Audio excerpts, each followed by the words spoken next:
Hi, Lynn again. This is Lynn Logic, episode 39. Apologies for the absence. I lost my voice. It was like a sea witch had taken it. Just kidding. We know that Ursula is my Disney princess. Quick recap. I am the widow of a cross-dressing alcoholic and a survivor of a blood clot in my brain. It may seem that I am a personification of Murphy's Law, but I do love to laugh. I have a 25-year work history in accounting and operations in real estate, car dealerships, and hotels. I also have a BA in psychology. I love patterns, numbers, and categories. Always have. Lynn Logic is the result of that love. Go ahead, like and subscribe. It costs nothing, unlike coffee, weed, or bad decision, and you know you're not giving those up. So stay and watch so I can get my watch hours up. Check out the combined videos of my narrative and the worst day ever for a crash course. Let's get started. I've been thinking about this for a minute. The lesson I've learned, and really a basic life practice for me, is that I value quality over quantity. When I was younger, it was the opposite, always more, more, more. But for someone like me, that just meant I got really good at spotting patterns, recognizing what I didn't like. It was always easier to disprove my hypothesis than prove it. I could tell you what I didn't want way before I could tell you what I did. Now, at 46, widowed, barren, alone, I know exactly what I like, and I know what I need. I've always operated on one simple rule. Leave a situation better than you found it. Which I get the irony of the fact that I'm the widow of an alcoholic, but it is what it is. That's why I take the extra time to be nice. But people mistake my niceness for naivety, and that leads to underestimation, which honestly is my favorite place to be. Underestimate me, please. I know who I am. It just means I'll surprise you. And if you're nice, it will be a good surprise.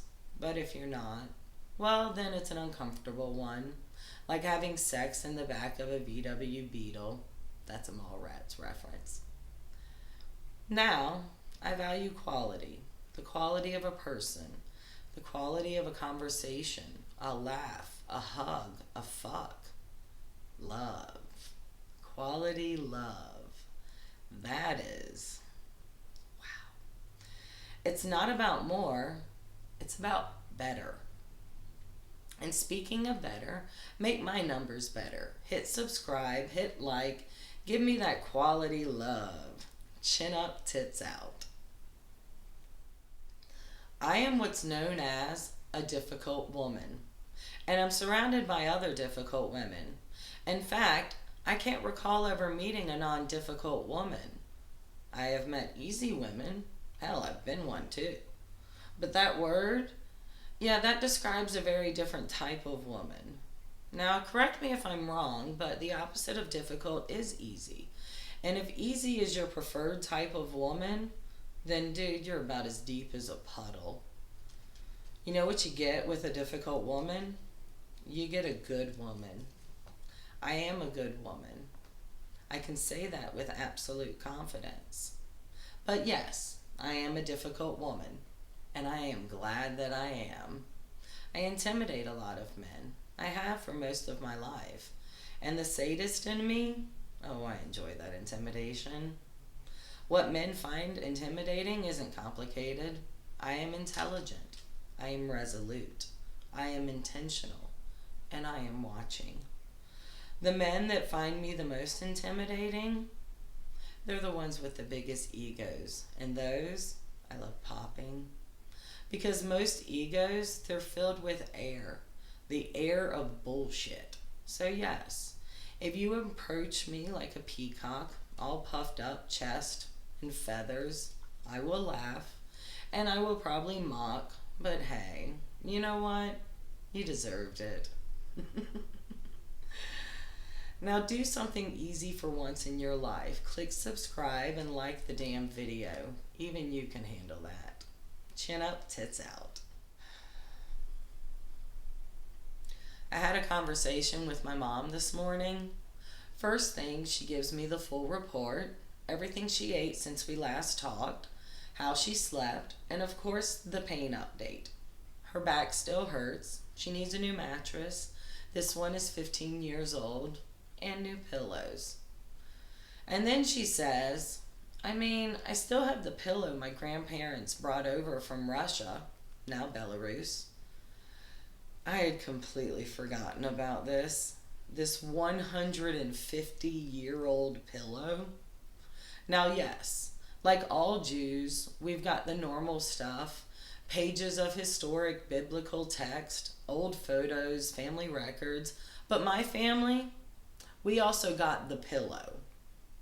My stoned ass could not stop laughing. I'm like, this is my dowry? A pillow? That's what's been saved since the 1890s? A crusty, feathered pillow. You know that shit has calcified on the inside. And my mom, being who she is, goes, oh, you're getting the pillow. I'm adding it into my will. I told her, please add a message with it. Something like, I bequeath you the sacred pillow. God, I love my mom. And you? You can inherit the sacred duty of liking and subscribing. Trust me, it'll age better than a 150-year-old pillow. Chin up, tits out. Let's try this again. Could you stop being a jerk?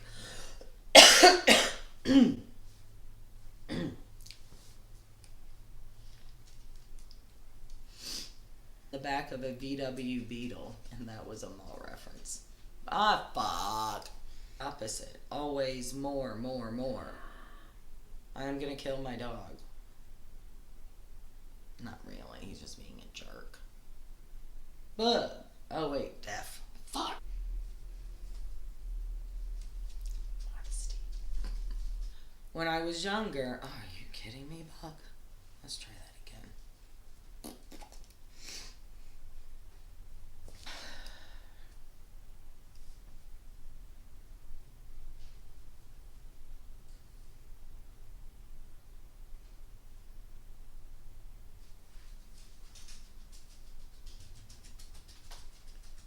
And really a basic, leave me alone. Sorry. Can you just fuck off? Could you just fuck off? Go, fuck off.